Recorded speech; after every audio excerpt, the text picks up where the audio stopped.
All right, welcome back, everybody. This is our panel session 1D, which is called Green Histories. I'm going to be your moderator. My name is Megan Condis, and we're going to be going in the order on the program. So our first presenters are going to be Bill Jennings and Katie Jennings. So I'll let them take the floor. Thank you so much. And to confirm, presentation and sharing. It's Great. sharing. Great. Thank you so much. Hi. Thank you all for listening and tuning in to our presentation today. My name's Katie, And I'm Bill. and we'll be sharing the greening of the tabletop, the evolution of environmental board games. Our presentation today will be talking a little bit about what inspired us to look into the history of environmental board games, the data that we use with Board Game Geek, and the methodology we use to collect this data, our preliminary observations with longitudinal trends, and then focusing the, on those trends with case studies, and then reflecting on our overall findings. And as a fun fact, our last names are not coincidental. We are related. We are a father-daughter board gaming duo in Ohio, and this is us at Origins.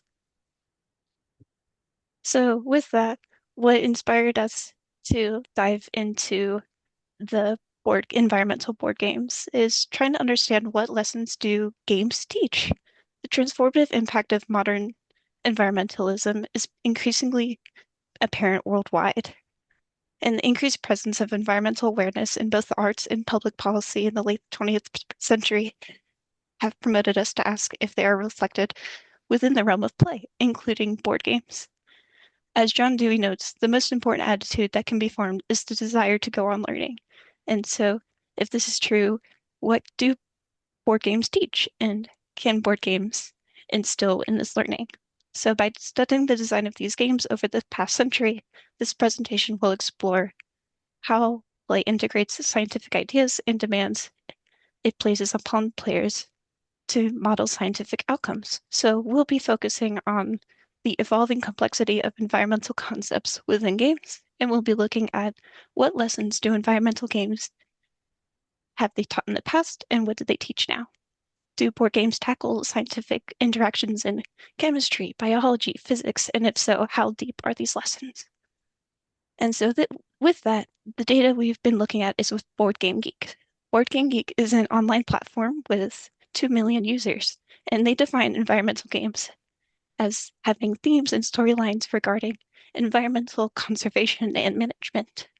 At the time when we were collecting this data, this was in December of 2025 with 1,960 titles. And so we looked at the title, if it was expansion, and then we looked at Board Game Geek's average rating submitted by users, as well as the weight, which is submitted by users, the year of publication, players, playing time, and age of recommendations for the game.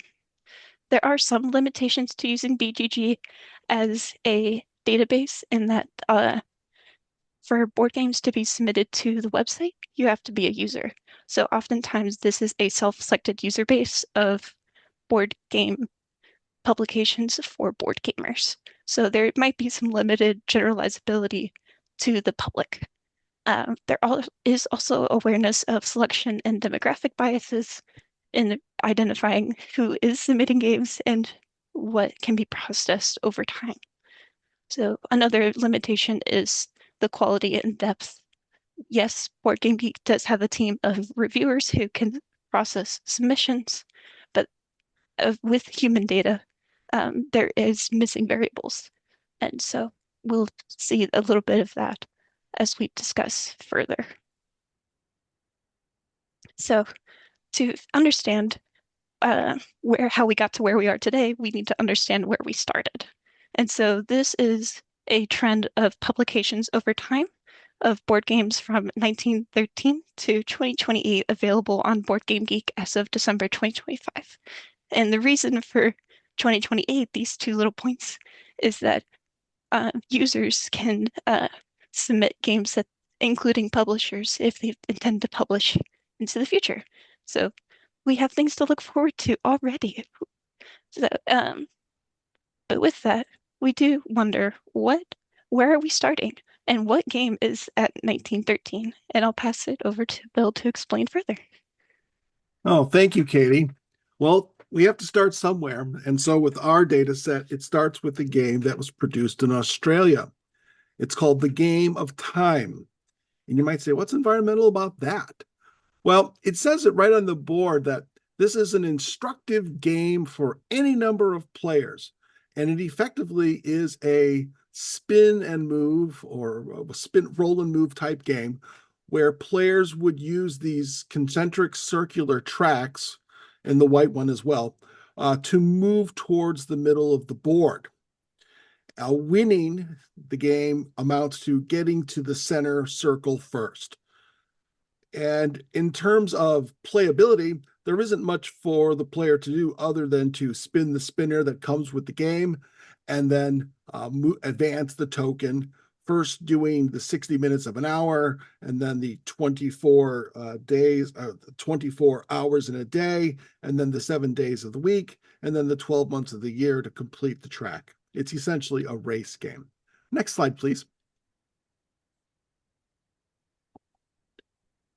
So, in terms of what the game actually asks players to do, it's a fairly low complexity game. There is a there's a very absence of decision making. The environmental descriptions are there. For example, you can see that this is a game from the Southern Hemisphere by looking at the summer as being the longest day of the year, and note that the date is December 23rd. So as players play the game, they notice little things about when summer starts, when it evolves into fall. But there's also little rituals of everyday life. So things like what day is washing day, and then what day is ironing day. And then as you get into the center tracks where you get closer to the year, this is the stormy season. This is this hot season. This is when the north winds blow.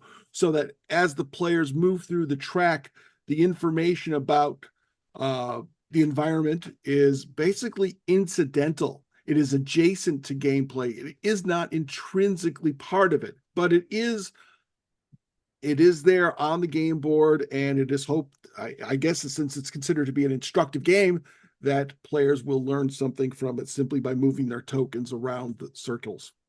Next slide, please. So I'm going to fast forward quite a bit because many of the games published through much of the 20th century, especially the early part of the 20th century, really repeat this idea. Whether it's a game about mushrooms or a game about forests, there isn't much to really do other than these kind of roll and move, spin and move type models. However, in the 1950s and 60s, there were a number of best-selling and very popular books that were published, all of which highlighted the human relationship to the environment. And many of these on this slide right here are actually quite frightening, in identifying a number of ecological problems that could be emergent because of human actions. Next slide, please.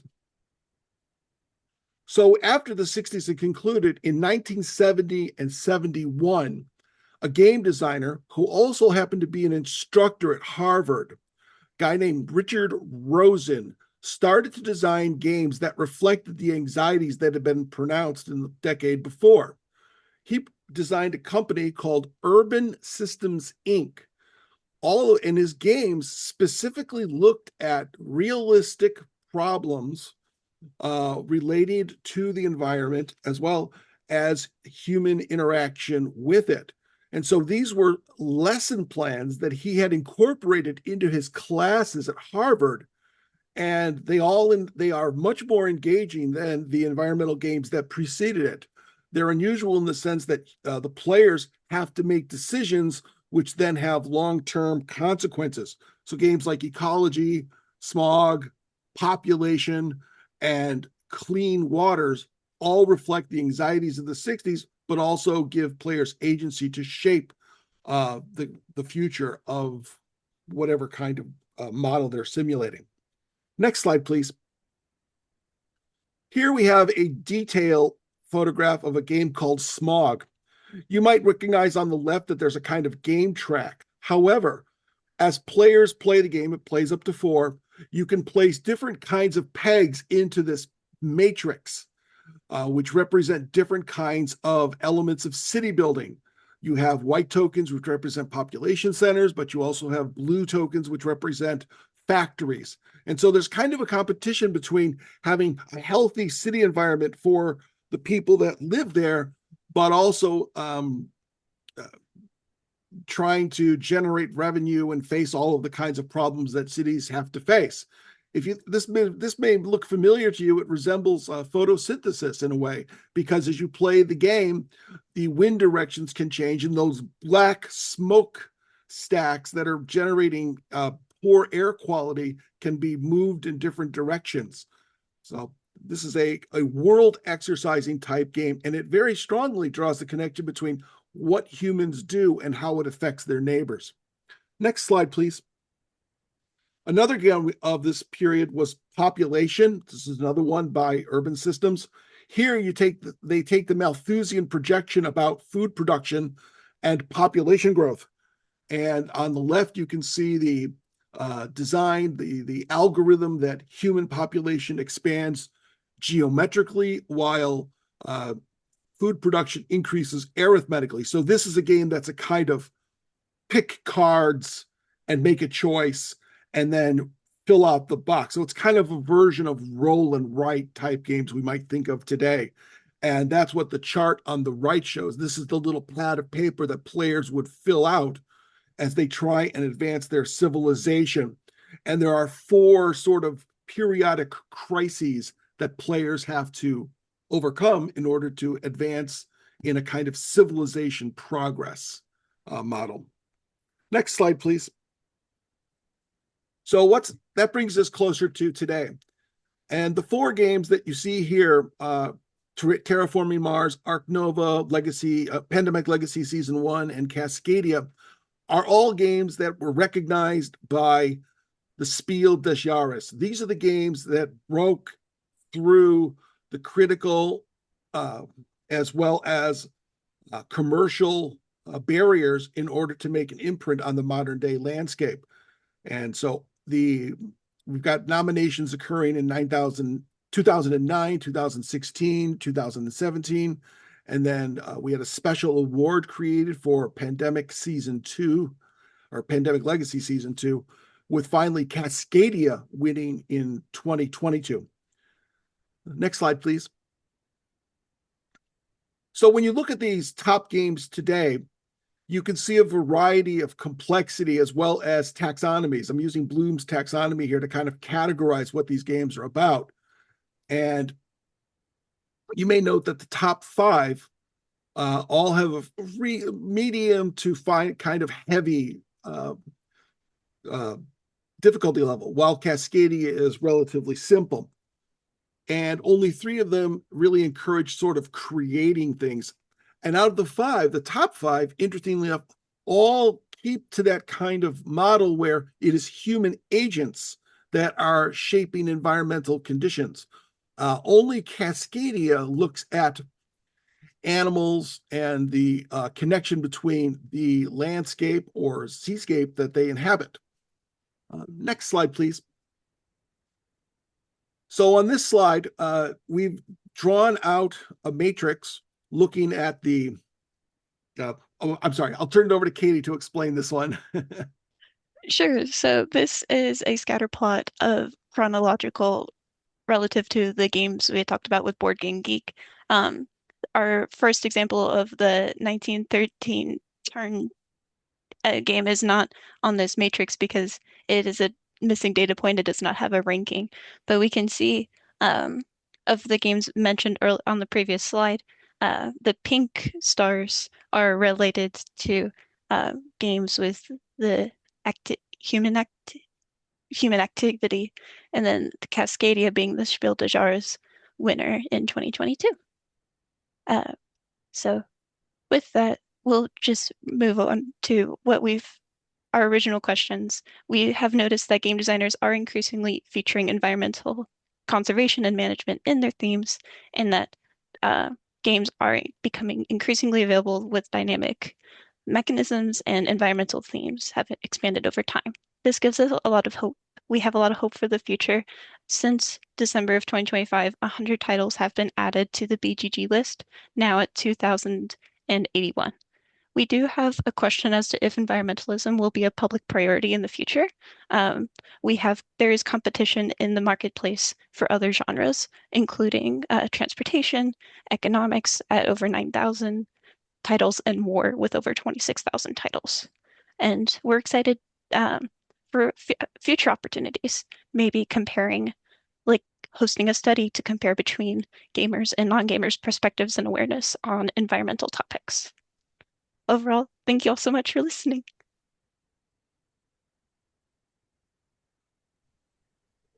Thank you very much. Okay, our next presenter is Corey Wesley.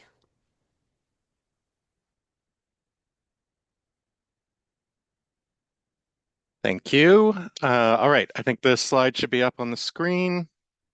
My name is Corey Wesley. My background is originally in linguistics and semiotics, and my graduate studies have been a little bit more on cultural studies and educational studies, and I'll soon be transitioning to the University of Aberdeen to be doing cultural memory and heritage studies with a focus on board games. I'm a graduate fellow at the UBC Critical Play Lab and have been excited to be finally in a community to do this research, which I'm sure you can all be sympathetic to. The title of my presentation is From Green Player to Model Reader, Regreening the Experienced Player in PAX Pamir 2nd Edition. Today I'm going to be using the word green as a metaphor for inexperience. So, experienced board game players are not usually the green people at the table. Experience teaches us to read a new game before we fully understand it. A map suggests territorial control, colors suggest opposing sides, money, armies, and a victory track suggest familiar strategies that board game players are used to. Usually, that is what experience should do. But what happens when a game first calls upon that experience and then makes it unreliable? And what might become learnable when our habitual way of understanding a game has been interrupted? To approach these questions, I'm going to look at Cole Worley's PAX Pamir 2nd Edition that was published in 2019. I'm going to argue that it regreens experienced players by activating familiar competencies and reorganizing them through loyalty, mechanics, influence, and dominance checks. This creates an opportunity to learn and unlearn how imperial power works as a logistical and relational system that constrains Afghan agency without eliminating it. I'm going to use Umberto Eco's model reader concept to define a model player theory and regreening, then follow with descriptions of the game mechanics, loyalty, and dominance checks to show how Pax Pamir shapes that position for a player. Finally, I'm going to talk a little bit about Henry Drew and Stuart Hull to help explain how disrupted competence can open learning and unlearning. Let's start with Umberto Eco's model reader. Eco's model reader is not an actual person. It's not an intended customer or an ideal reader. It's a textual strategy. It's the competence and interpretive operations that the text presupposes in order to become intelligible. In the role of the reader, Eco says that a text presupposes a model of competence coming from outside the text, while also working to build up such a competence through textual means. That double movement is crucial here. We arrive at a text with ways of reading already in place, but the text also teaches us how it wants to be read. Games make that process especially visible through rules, materials, actions, and tested participation. A move from Echo's model reader to a model player already has a history in game studies. Gonzalo Frasca used the term in 2001 for the player anticipated by a simulation. Susanna Tosca connected game competence to learning and interpretation in 2003. Gabriel Ferry's 2007 model player strategy returned attention to instruction and feedback. He talked a lot about matrices and did a wonderful job bringing it back to semiotics. I'm actually going to be co-authoring an article with Elizabeth Neidham from UBC in Augenblick later this year. And we're going to explore this more fully. For today, the model reader means the anticipated positioning, or model player means the anticipated participant position encoded in the published game, the position through which its signs, procedures, feedback, and values become intelligible and performable. The model player is neither the target customer nor the actual player, or empirical player, as Umberto Eco would translate it to. Empirical players may occupy, negotiate, resist, or refuse the model player position. The fuller framework that I'm developing explores this through 3 overlapping layers, through competence, disposition, and belonging. Today, I'm going to focus on competence, what the game expects us to know, infer, and perform. Although treating loyalty, as we'll see, as opportunistic in this game means inhabiting the political rationality the rule makes playable that brings us into the disposition and belonging categories a little bit as well. This is where regreening enters. Regreening is more than learning a complicated game. A novice enters a system they do not know. A regreen player encounters something they thought they knew and finds that their competence no longer organizes their experience. The game uses that competence to establish expectations, create friction, and ask players to reconstruct how the system makes sense. Zambila's reading of Dewey helps explain why this can be pedagogically productive. Habit is not merely repetition, but dynamic, embodied, and formed through interaction with an environment. Because habits remain open to change, altered conditions can bring them into conflict and open different ways of acting and understanding. Echo identifies the competence structured by a text. Zambilas explains why interrupting it can create an occasion for learning and unlearning. So what kind of sense does Pax Pamir ask its player to reconstruct? Worley's game is set in the 19th century Afghanistan after the collapse of the Durrani Empire during the period Western histories refer to as the Great Game. But players don't play as one of the major coalitions in this game. You don't play as Britain, you don't play as Russia, you don't play as the Afghan coalition trying to form a new government or empire after the collapse of the Durranis.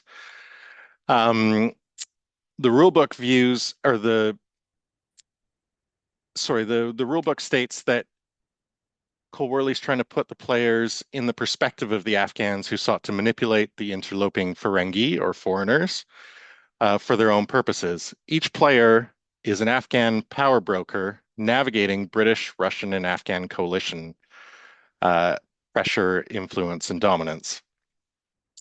Cards purchased from a shared market form a court, or a tableau, in front of the player, enabling players to place tribes and spies, build armies, roads, tax each other, battle, and betray each other. This is already a representation of imperial power. Stuart Hall says that the power to signify is not a neutral force in society. Representation produces and contests meaning through signifying practices. The game mechanics in this game do this by organizing the position from which the players reason through imperial pressure. So let's start with what loyalty looks like in this game. At first, the 3 coalitions resemble familiar factions or teams. Their colors organize armies, roads, and every player is always loyal to one coalition. An experienced player might reasonably think, I choose a side, strengthen it, and help it win. But coalitions do not win Pax Pamir. A player does. Competing players may share a coalition that can both be loyal to Russia or both be loyal to Britain. But if their chosen coalition becomes dominant, players are actually ranked by individual influence within that coalition. Influence must be assembled through patriots, political gifts, and prizes taken through betrayal. Loyalty is a network of investments and obligations. Players can change it, but they have to give up what the old relationships they built had gained them in the game. So they move on to the next coalition if they switch from Britain to Russia or to Afghanistan. The armies and roads remain with the coalition on the board. The model player must therefore stop reading allegiance as stable membership and learn it as contingent political relation, useful, costly, and subject to rupture. This represents imperial pressure in the game. The player has agency, but no neutral position outside the coalition system. Local action occurs inside a field structured by larger powers that nevertheless depend on local allies, intelligence, infrastructure, and influence. Afghan actors navigate and sometimes manipulate this system without fully controlling it. The next mechanic in the game that is supremely interesting is what is called the dominance check. So the dominance check is how scoring occurs. The dominance check cards are mixed into the deck of cards that go into the market that players can buy. They are semi-randomized, so you don't exactly know when they're going to come up. And when the dominance check is either purchased or when two of them appear in the market, a round of scoring counts. And the way this happens depends on the state of the world in the game. So if one coalition has 4 more blocks on the board than any other coalition, then it's considered dominant. And the way scoring works is whichever player is loyal to that coalition and has the most influence scores the most points. If no coalition is dominant, then the scale shifts and local power matters more, and players score based on what tribes and spies they have in the system. One of the things that's interesting about this is from an imperial point of view, if one coalition is dominant, so if Britain does have 4 more pieces on the board than any other coalition, all the coalition blocks get wiped off the board, essentially signifying that we have had the imperial powers come in, they've done what they want to do, and they've left, which is what imperial powers do. The check decides which form of power matters most. When coalition powers consolidate, alignment and influence become consequential. When it does not, local dispersed relationships matter the most.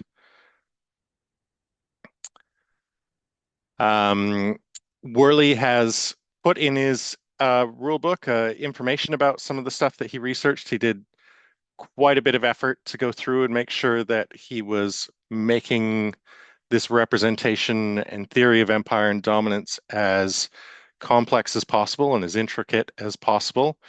And he's cited quite a few different references that he's used in this to ensure that it's represented this way.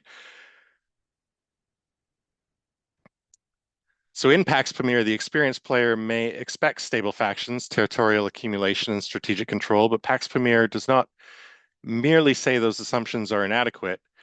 It makes their inadequacy playable. Habits that made other games legible are no longer provide a reliable route through this game. For Hall, common sense is an inventory of historically sedimented practical knowledge whose construction has disappeared from view. Giroux's critical public pedagogy asks how culture produces and disrupts that familiarity. As he puts it, we come to understand, or we come to learn, and what we learn are tied to strategies of understanding, representation, and disruption. That is the pedagogical significance of regreening. Once habitual competence stops operating invisibly, other understandings may become possible. Empire cannot appear as a coherent actor that simply possesses territory, but an unstable apparatus requiring infrastructure, brokerage, compromise, and reconstruction. Allegiance can appear not as a fixed identity, but as action under pressure. Afghan agency becomes neither freedom from empire nor passivity, but maneuvering inside imperial systems without being reducible to them. This does not guarantee transformation. An empirical player can resist, misunderstand, or treat games as an optimization problem, but learning does not require the delivery of a correct message into a passive player. Its possibility lies in disrupting the habits through which the player would otherwise make immediate sense of the history being represented. Regreening creates an opportunity for both learning and unlearning, learning a different account of imperial rationality, logistics, and pressure, while potentially unlearning conventions that make territorial naturally possessible, factions coherent, imperial power self-sustaining, and local actors historically secondary. We usually imagine that a green player simply possesses less knowledge, but green can also name the moment when existing knowledge loses its transparency, and when another way of understanding becomes possible. Regreening then is not forgetting how to play. It is discovering that knowing how to play was already a reading of the Empire. Thanks everybody for listening. Just put my contact info there if you're interested in talking. Of course, I'm on the Discord. And there's a quick list of all my references. Thank you very much. Thank you so much, Corey. And yeah, thank you for also pointing to the Discord. So if you are thinking of questions, remember that you can post them in the Q&A section on Zoom, or you can post them in the Discord so that we can have those queued up and ready to go for the Q&A portion of the panel. Our next presenter is going to be Sam Pizelo. So take it away, Sam. Great. Thank you so much. And thank you all for being here. I'm so excited to finally be at Gen Analog. And what a great panel. Really excited about this. So can everyone see my slideshow? I'm going to assume yes, unless I hear otherwise. Okay, great. I saw a thumb. So early in 1980, less than a year after the first tentative predictions of future anthropogenic global warming, the joint NATO and USSR Commission of Scientists in the Global Climate Task Force at the, one more acronym, the International Institute for Applied Systems Analysis, or IASA, conducted a series of tabletop and computer-aided games to prepare responses to climate change. These games have escaped mention in most histories of computer simulation and climate modeling, and I'm hedging, I don't think I've ever read it, but they were far from a marginal event at the time. In 3 working papers, all released in 1980, the task force highlighted the pressing need for modeling not only of Earth systems themselves, but the stakeholder actions contributing to and potentially addressing anthropogenic climate change. Their solution to this dilemma of representation was to construct and play games. The primary outputs of the task force were first, a board game explicitly intended for public dissemination and education around climate change. Second, a computer-assisted tabletop game that was primarily intended for research purposes. And third, a follow-up 1983 publication that established a general framework for designing and facilitating climate games. You can be forgiven if you're not aware of the Climate Games group at IASA, or even operational gaming in general. This work lingers at the edges of existing histories of climate modeling, simulation, and policymaking, if it's mentioned at all. Thankfully, Peter McDonald has very recently shed light on operational gaming in his new book, The Impossible Reversal, and scholars like Egla Rinjevashuta and Timothy Stott have introduced these topics into the discourses of Cold War Earth systems thinking, very briefly. Part of the reason we haven't studied this tradition is that operational gaming sits in a liminal space somewhere between disciplinary divides in the humanities today. This also presents, I think, an opportunity to speak across disciplines and find theoretical and political resources in an otherwise really bleak moment. The solution, I'm arguing, is to consider games as modeling technologies and to focus not simply on the formal or cultural aspects of games, but also on their epistemological entailments. My thesis is that climate games, these climate games I'll discuss, form a missing history of participatory modeling that gets overshadowed by more straightforward accounts of modeling as computer simulation in the sciences. So let's get started. As Paul Edwards describes it, the history of general circulation models began to take shape at the same place many other innovations in computing did in the 1940s, Los Alamos National Laboratory. John von Neumann spoke with Vladimir Zworykin about the possibility of weather prediction as a problem well suited for computing, and then campaigned for government support for a meteorological simulation research. This project began in 1949. And yeah, I'm sorry, this is yet another thing Los Alamos had their hands in at the time. Fast forward to 1979, and a general circulation model made its first presence on the international stage. Sponsored by the United Nations and the World Meteorological Organization, the World Climate Conference made a declaration that hinged on the legitimacy of the predictive accuracy of these climate simulations. The world was almost certainly warming due to carbon emissions, and it might lead to catastrophic outcomes without change of course. And wow, thank God that was not at all a thing. So a pivotal figure in organizing this conference was Jesse Ausubel, an NAS fellow in residence and head of the Global Climate Task Force at the USSR NATO cooperative organization, IAZA. We'll come back to Ausubel and his role in organizing the gaming group. Importantly, as Edwards also notes, the hoopla surrounding the Club of Rome's release of The Limits to Growth in 1972, written by Donella and Dennis Meadows, both galvanized the environmental movement and simultaneously politicized modeling practice altogether. These were the political waters within which climate models would have to swim. Unfortunately, as we know, the Limits to Growth project was subtended by the World 3 model, which was itself part of Forrester's system dynamic sausage factory, better known as the guts under SimCity, widely critiqued even at the time for its normative outcomes. Thus, critiques of modeling and its recommendations were a mixture of legitimate scientific concerns and tactical complaints of special interest groups. This messy politics of computational modeling was the topic of Donella Meadows' follow-up book, The Electronic Oracle, which she co-authored with IAZA fellow Jennifer Robinson, the second character in our gaming group. Meadows and Robinson speak both to the pleasures and perils of computational modeling practice, noting its fraught situation in political context. As they say, quote, "The political acceptance of black box models, if it ever did happen, would be a strange technocratic coup d'etat, in which modelers have gained the power to shape assumptions, perceptions, and conclusions of decision makers in a way the decision makers themselves do not quite understand," end quote. And how do we check this concerning possibility?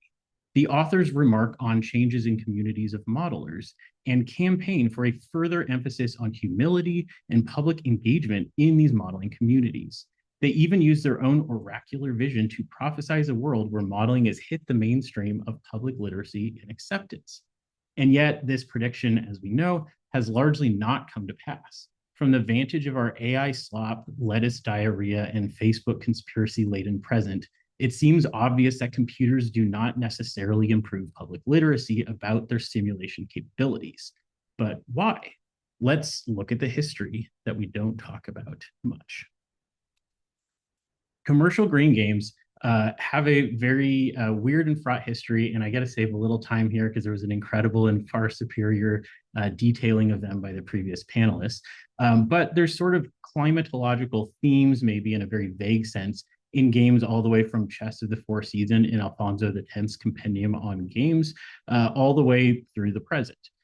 However, most of these games tend to situate climate even in the 60s and 70s, with few exceptions that the panelists note, as being sort of like a passive backdrop or a resource that one might manage. Probably the first robust modeling of ecology, and thus the first green game, I think, is Buckminster Fuller's World game from the 1960s, which you see being played by a group on the left.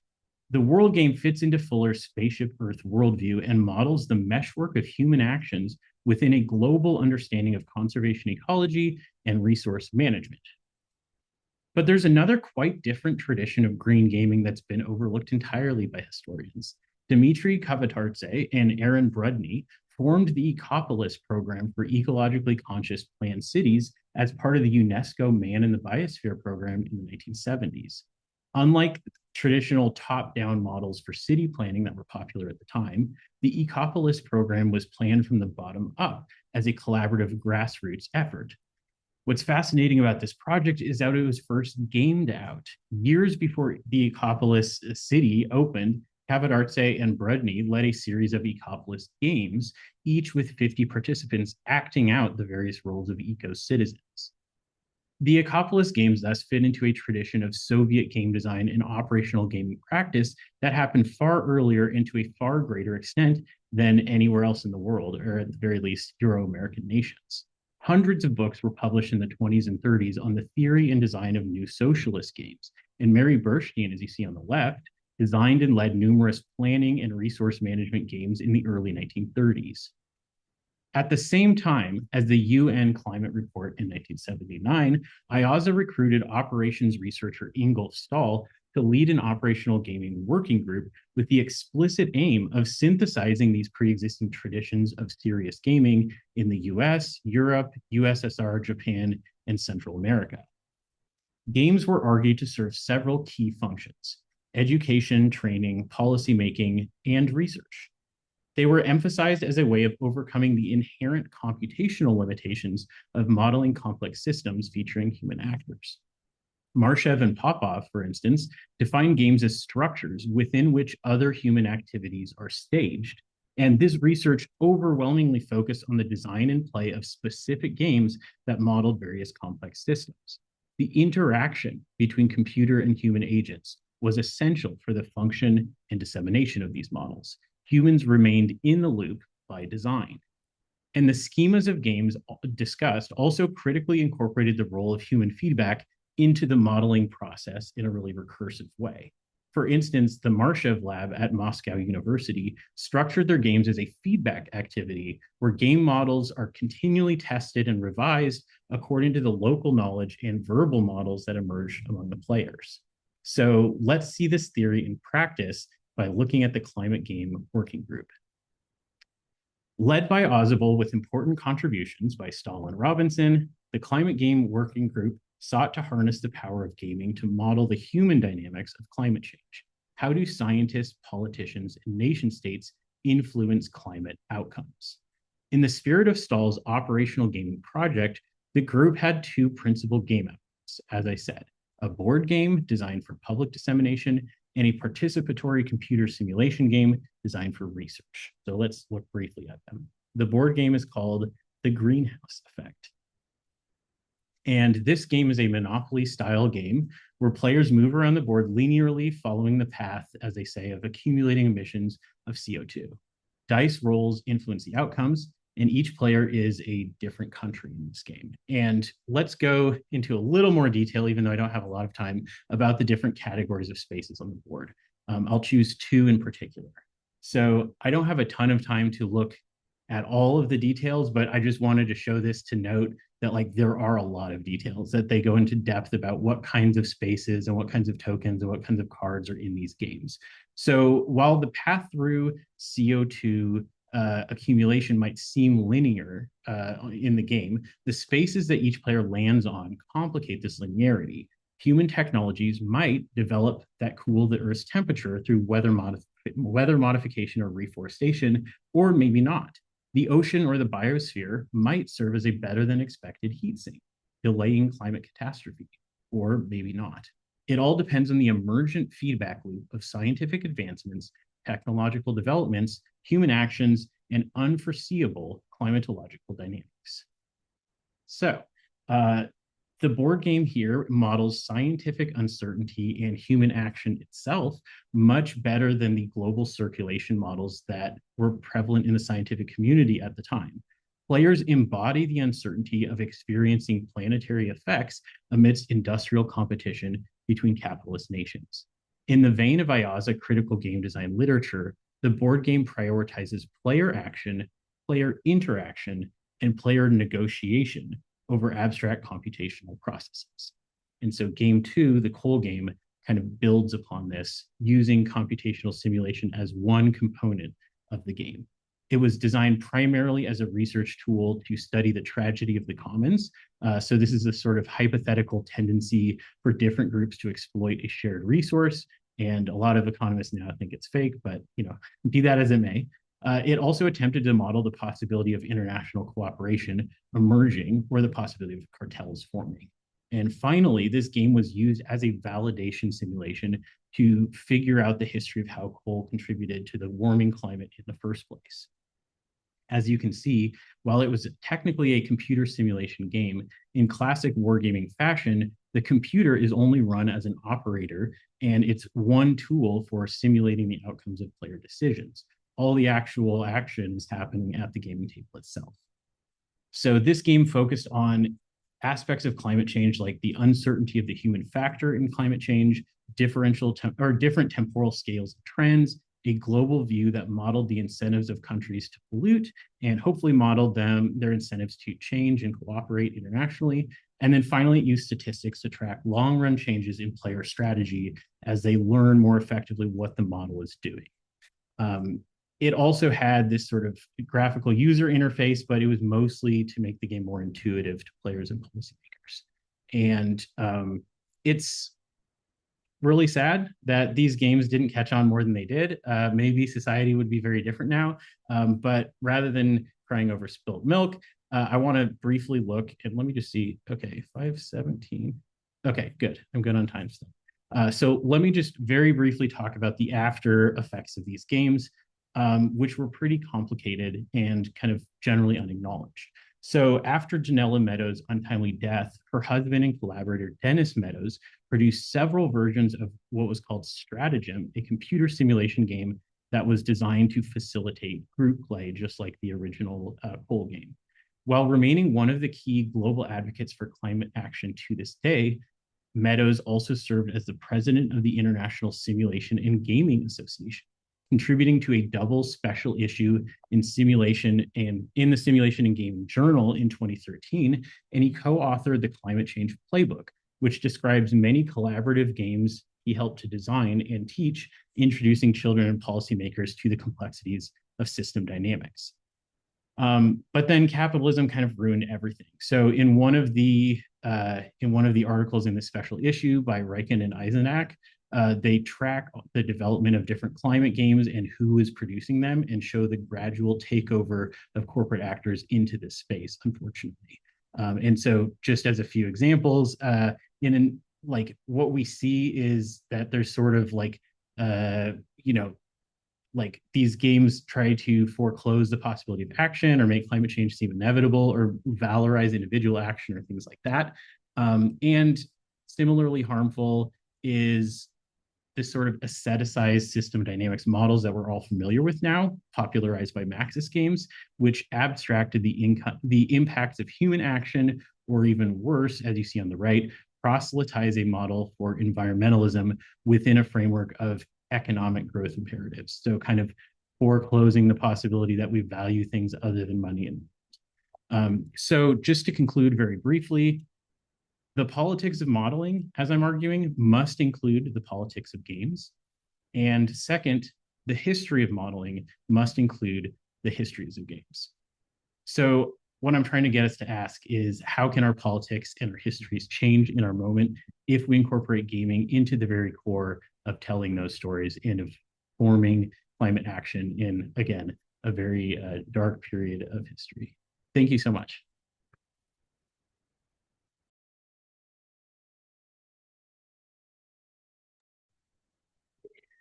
Thank you so much. Okay, and our final presenter before we start the Q&A portion of the panel is going to be Benjamin Laird. So take it away, Benjamin.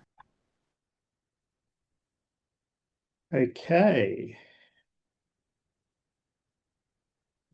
I'd like to start by acknowledging the Wurundjeri Woiwurrung people of the Kulin Nation, on whose lands I'm speaking from. Sovereignty has never been ceded. It always was and always will be Aboriginal land.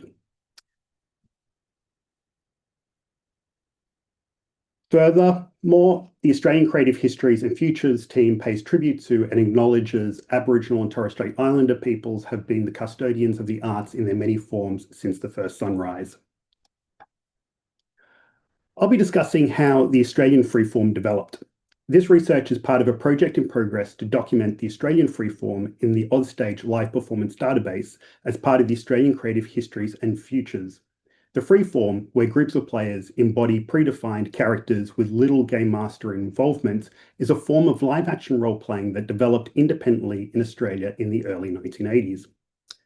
Lizzie Stark, in the 2014 Leaving Mundonia post, Freeform for Noobs, writes that for Australian and New Zealand freeforms, it seems like there's less of a written tradition, and intentionally so, to keep the scene local and in the hands of facilitators who know what they're doing.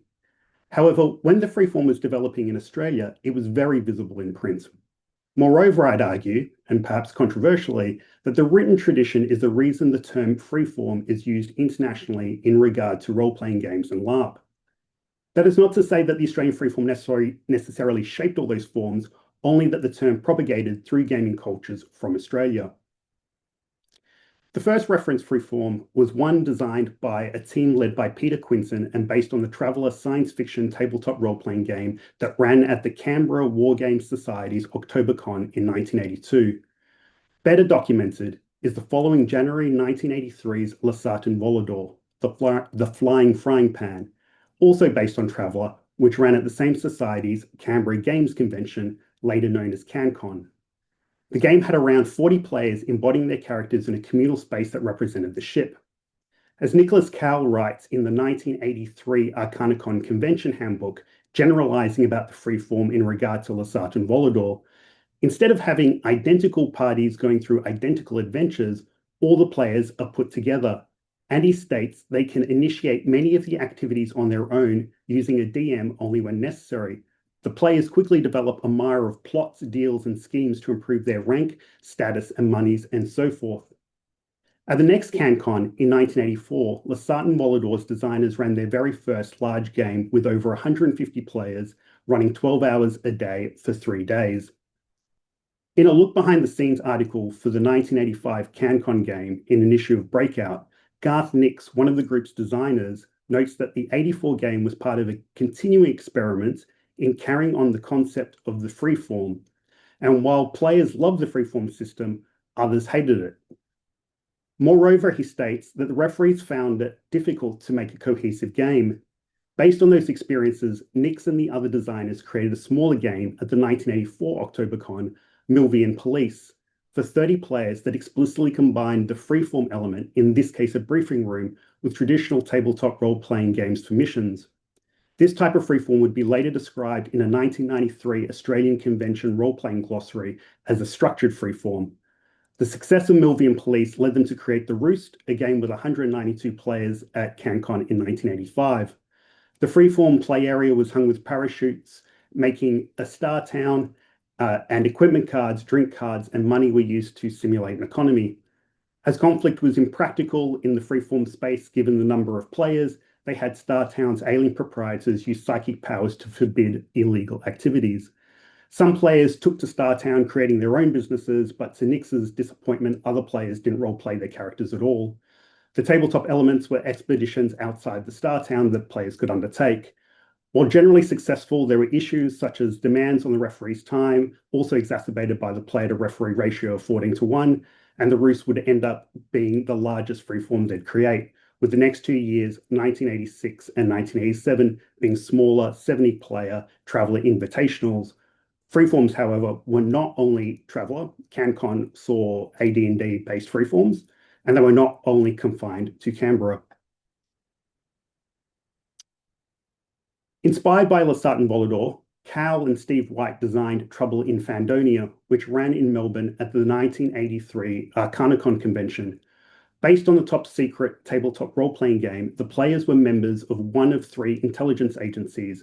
Freeforms spread quickly through Australia's role-playing convention scene. The 1984 Tin Soldier Convention in Sydney ran the Saga of Raven's Nest, using a fantasy setting and the designer's own rule set. It was a mix of freeform, war game, and board game, and would be the first documented campaign-like freeform by continuing a storyline between convention runs.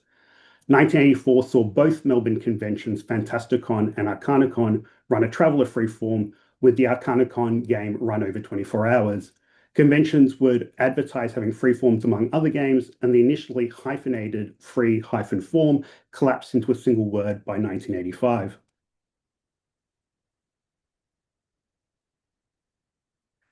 The number of freeforms run at conventions began to increase, as did the diversity of themes. Fantasticon 1985 ran a small 10 or so player murder mystery, Alan Greenway's Time to Kill, and Kathy Simpson's Political Pharaoh of Ancient Egypt.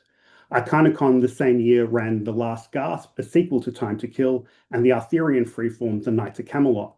These freeforms, constrained by convention session lengths with pre-generated characters, costumes encouraged, and a focus on embodied role-playing, are representative of the format that would follow in subsequent years. The enthusiasm for freeforms in the latter part of the 80s translated into the formation of freeform clubs. The Melbourne-based Freeforms Unlimited advertised itself in the 1987 Arcanacon Convention Handbook as Australia's first official freeform role-playing club, stating that they play by the standard rules written by Robert Pryor. Moreover, they write, you can also attend workshops to help you write freeforms, be a games master, find out what makes a good freeform player, etc. In Sydney, the Sydney Freeform Workshop ran monthly, alternating between playing freeforms and running workshops and producing a quarterly newsletter. By 1989, there were around 6 clubs or companies that ran freeforms outside of gaming conventions. In 1988, live role-playing arrived in Australia when the Shadow League Live Role-Playing Club formed in Melbourne, live role-playing being the UK form of fantasy LARP that included foam weapon combat. The Shadow League was soon followed by the creation of Isida, a company that ran live role-playing games in New South Wales, started by, among others, Kyla Ward. In the early 1990s, the two forms, live role-playing and freeforms, coexisted. There was, however, some overlap. In 1993, Kyla Ward ran a freeform set in 18th century France titled The Masquerade, which, while predominantly a traditional freeform, used the Isida live role-playing combat rules.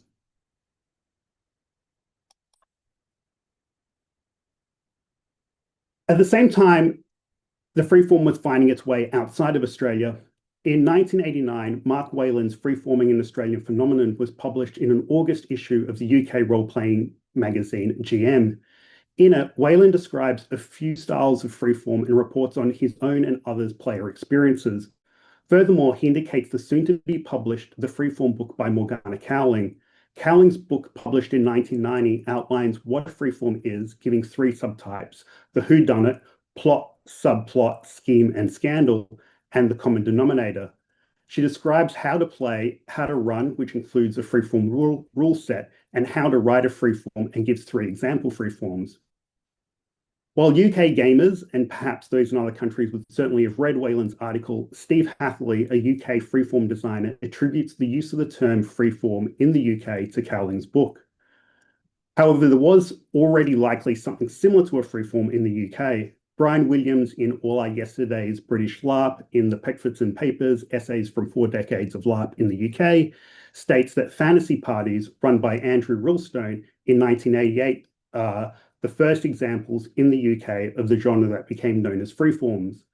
That said, the freeform book was almost certainly influential on the UK form.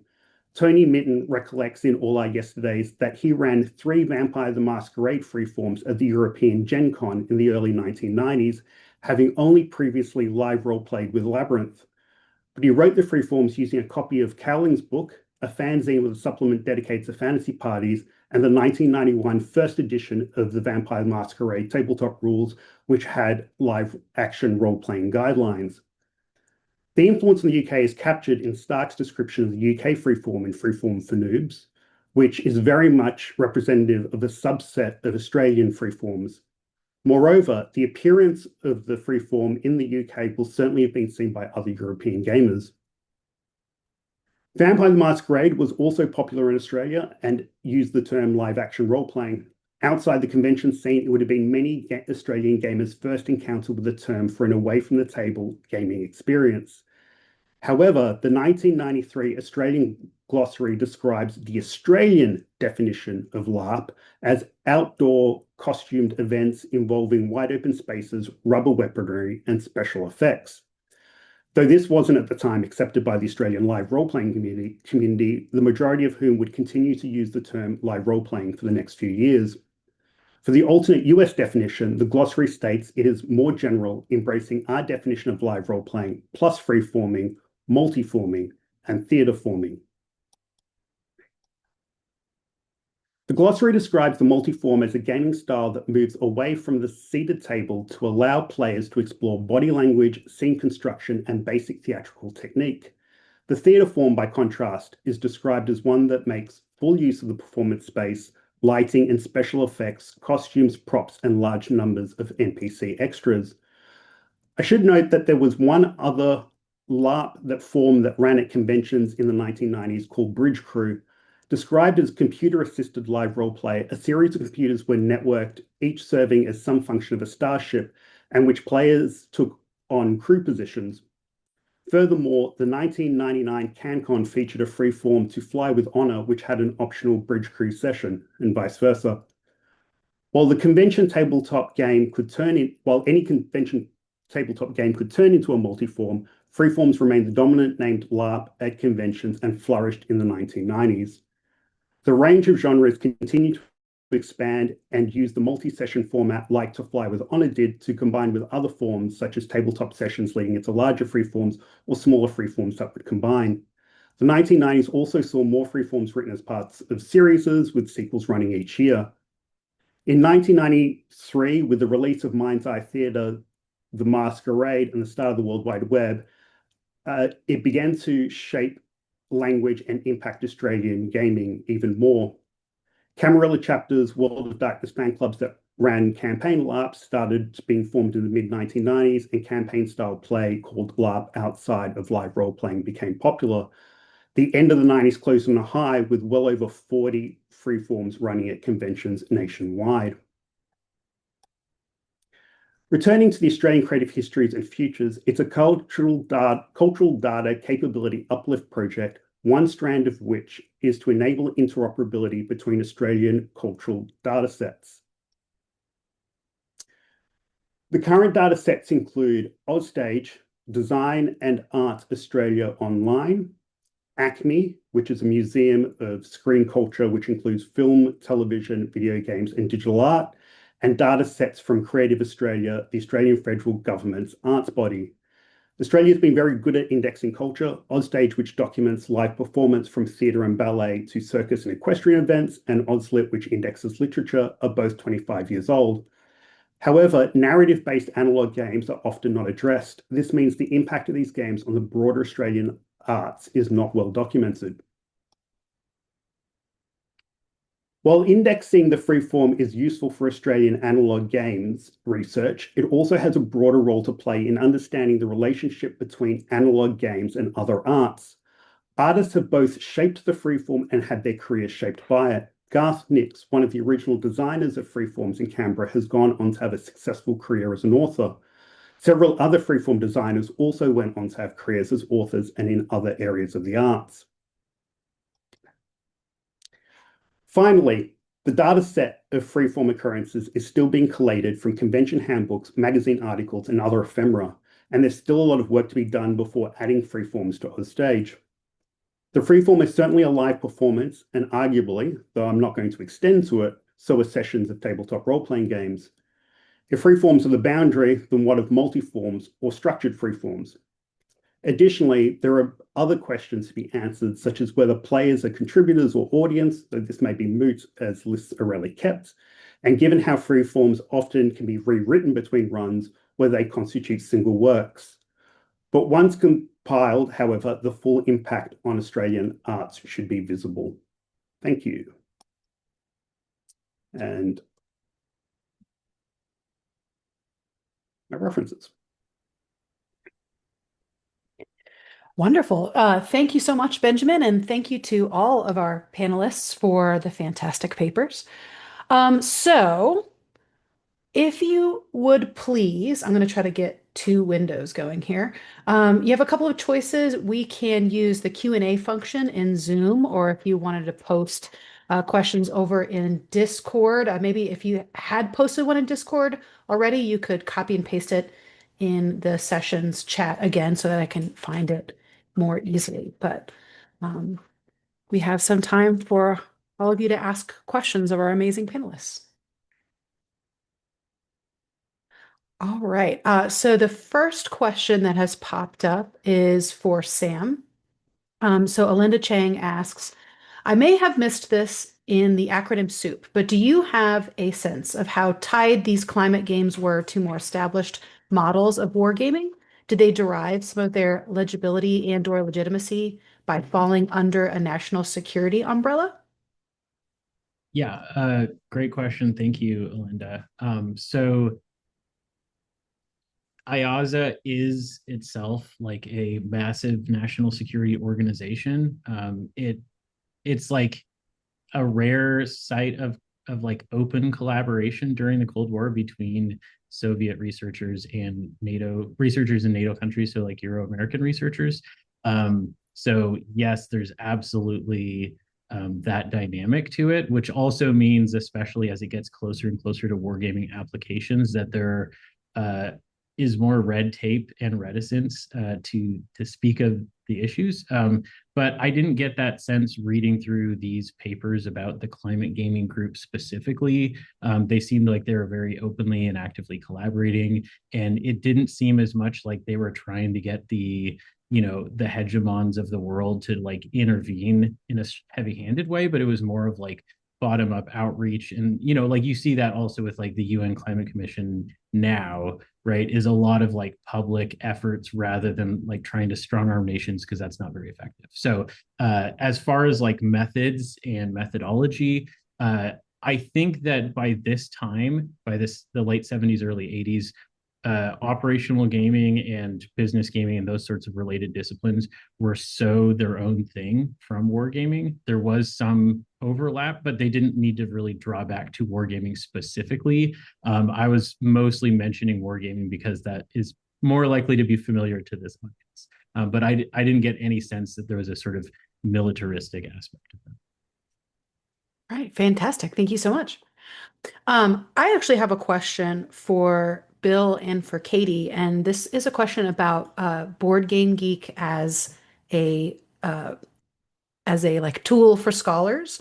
So I was just wondering if you could talk a little bit about what it is like to use Board Game Geek for academic purposes, like if you were going to offer advice to someone who wanted to wade into that giant, rushing river of data, like maybe what practices did you come to that made it easier, or what were some of the pros and cons of using that website for your data?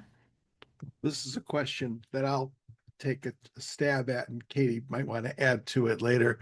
I saw Board Game Geek as a data set, and I have seen it grow. I've been using it for so long that I thought, oh, this, if we want to really trust their editorial conceits, then let's go ahead and just digitize their data for our purposes.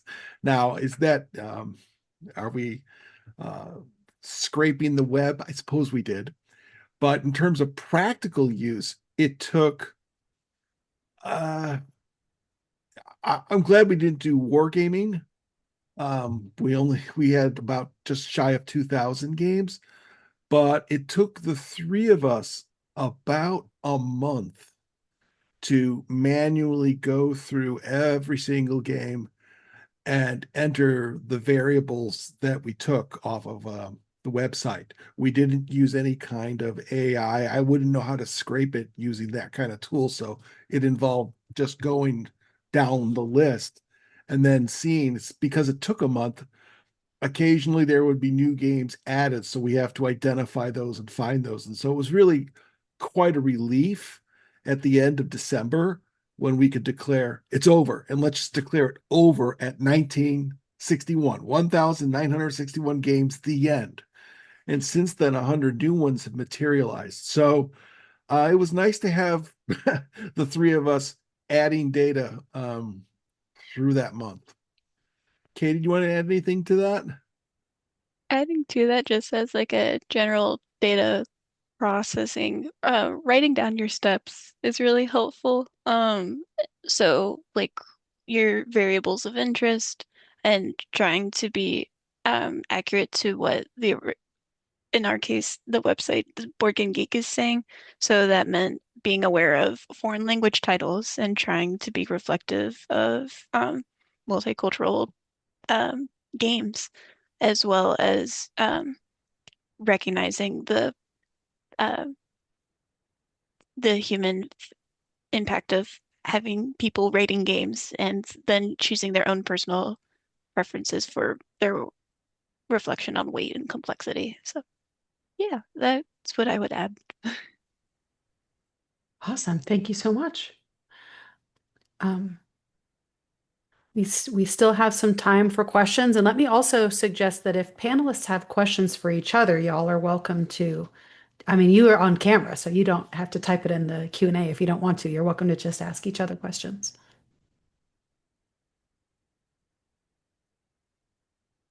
Yeah, I had a question for Corey, if that's all right.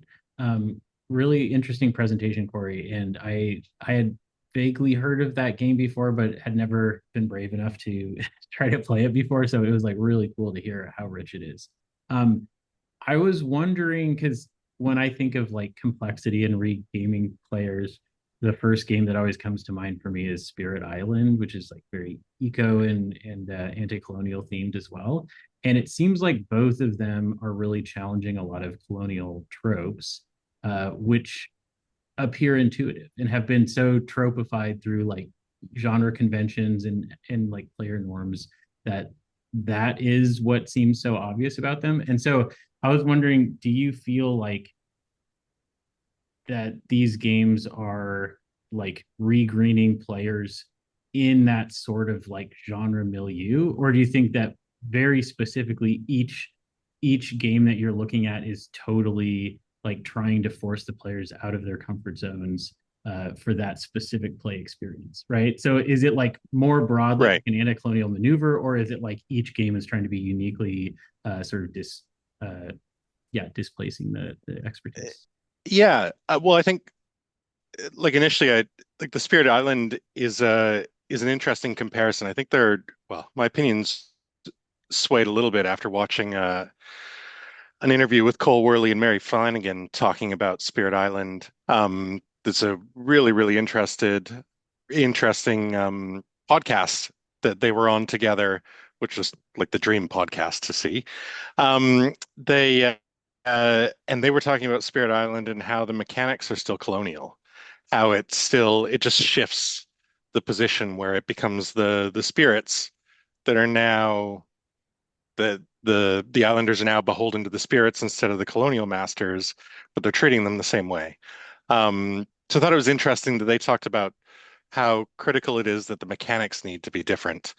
Um, but I think that, in Pax Pamir, it's kind of a blend. The initial thing is trying to catch people that are experienced when they first play the game. I think you reach a point where you become, I mean, I certainly did, where you become versed in how Pax Pamir works, and it stops being that exact particular tension of regreening. But I think that the learning still carries over into those later gameplay sessions where you're still essentially having to operate um, under imperial logistics, under imperial pressure.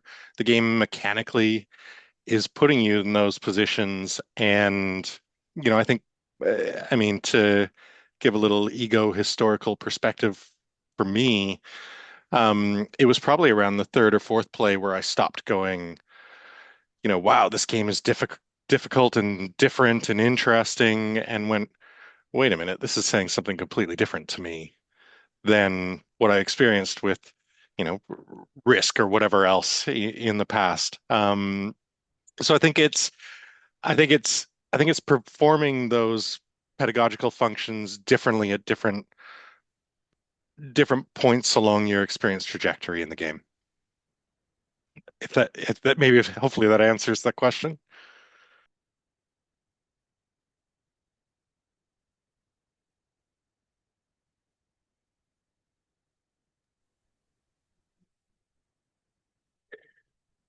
Okay, so Ed wrote in the chat, I'm trying to coalesce an idea, but there's something running through everyone's presentations about knowledge making and recovery, especially going back to forgotten, lost, or understudied games, lore, histories, etc. How might these histories regreen, to use Corey's term, your relationship to game studies, to your own work, or to designers even? And I think this is like across the board. Anyone who wants to jump in from amongst our panelists is welcome to tackle these.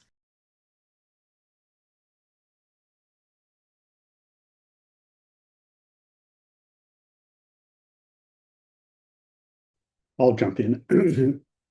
uh, so for me, it's something a bit different because I started playing these games prior to the arrival of LARP in Australia, so in the early 1990s.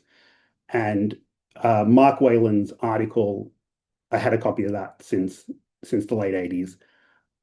It was about the recovery, but it was trying to, I guess, part of this project is trying to foreground those histories that, for whatever reason, in Australia didn't break out internationally. So there was no kind of Knutepunkt movement in Australia, and it's still kind of fragments. In some ways, most of the communities are close.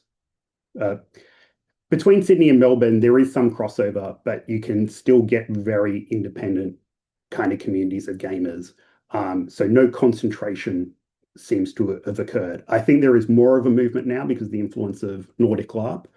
But really the aim of the project is to recover things that I already remembered, which is a kind of, I guess, a different approach.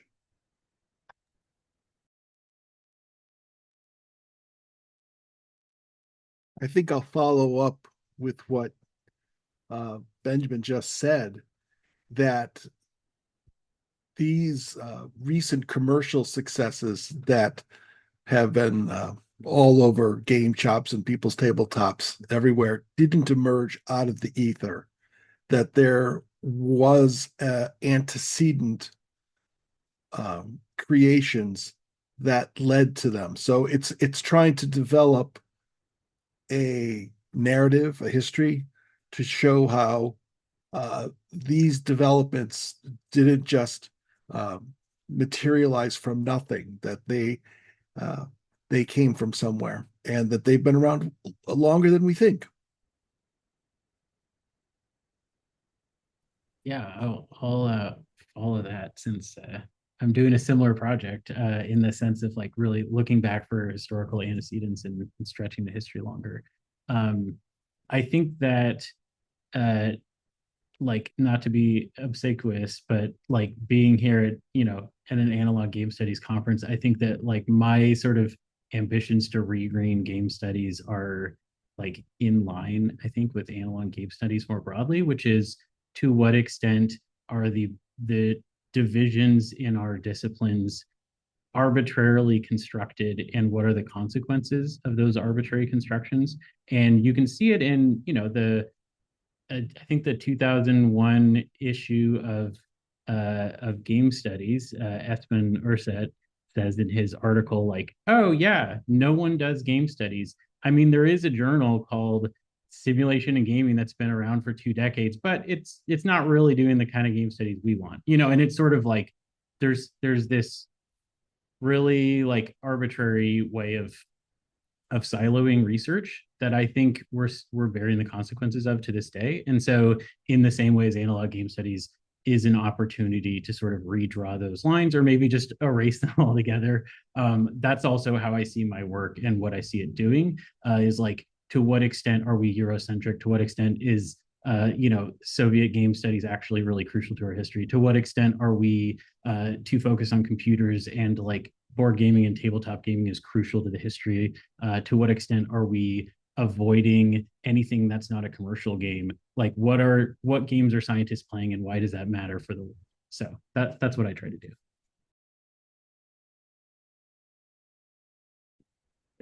Yeah, I would say too that I mean, there's definitely my experience with these types of games has shifted how I wanted to focus on some game studies than my exposure to some literature. So maybe to speak more to Ed's idea of how has this changed my research.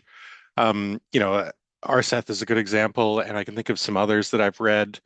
And right now I'm really heavy into the Echo model reader model player stuff, and I've been reading like past usages of it, and it's fascinating. There's a hyper focus on the digital space, and then there's so not inappropriately, but there's a deviation from Echo in these adaptations of wanting to look below the surface at algorithms and, well, we're talking about a digital game, so it must be highly important, all the digital infrastructure underneath. Um, and I think that at some point I did the same kind of thing where I stepped back and went, well, hold on, I'm still interacting with an interface, and that's not to say that looking at the stuff below the surface isn't valuable. It's just a different topic, and at some point I went, well, hold on, we still just have to look at what we're actually dealing with and interpreting and interacting with. And if I mean, I'm going to say Sam now because I've got Sam up on the screen here, but like if I'm having a conversation with Sam and I'm interpreting what he's saying, I don't whatever's going on in Sam's brain doesn't change delving deep below the surface doesn't change the fact that I'm interacting with a person here and and there's still value I think to looking at some of those things. And I think at some point um the game studies literature I've looked at has has almost seemed like broadly as a genre to be shy of taking some of the lessons we've learned from humanities and social sciences already in the past and saying those things are still valuable. We can just take them now and use them here instead of having to go, well, this is fantastically different because it's a complex algorithm. Like in some cases it might be, and in some cases I think our experience would say that it doesn't really matter. That's not what we're interacting with. And so I think part of what some of these experiences have done for me is made me kind of wash everything to the side and go, well, how do I want to approach it now? Like what's going to be, I mean, I'm sure we all do this. What's going to be the most interesting way for me to look at it? What do I care about the most? And then, what can I look for that's valuable to approach these questions again um, from this new perspective?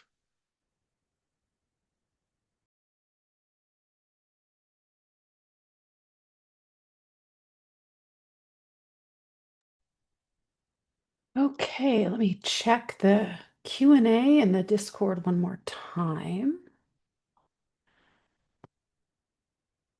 Did anyone else have any questions for our panelists? All I right. was Oh, go ahead, go ahead.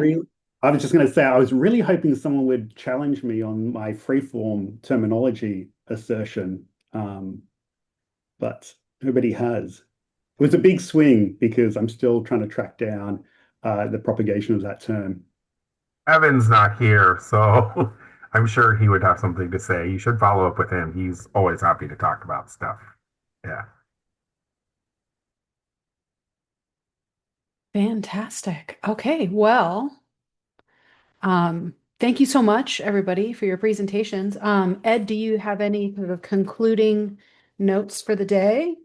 I do. You can go ahead and stop recording because no one Okay. needs to know that stuff.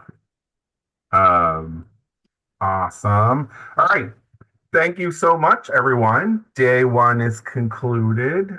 We used to have these like virtual hangout things afterwards, but no one wants to be on Zoom anymore. So, but Discord will continue to go crazy, I am sure, as the night progresses. Same bat time, same bat channel, same Zoom link for tomorrow. So don't throw that away. And again, if those of you who aren't getting Eventbrite reminders, I don't know how to, because Eventbrite is Eventbrite. If you have your notifications turned off, then I guess you don't get the emails. So, which seems not sensible given the fact that they're supposed to send you updates about the event. So, but otherwise, we have a whole slate of 4 panels tomorrow. And then our second keynote of the conference will be Matteo Menapace, who is one of the co-creators of Daybreak, which was mentioned many times today. So thank you to everyone that's still here. Thank you to everyone that was here for the day. Obviously, thank you to all our panelists from the day and to our first keynote, Alinda Chang. Hope to see everyone tomorrow. Have a very, very good night, day.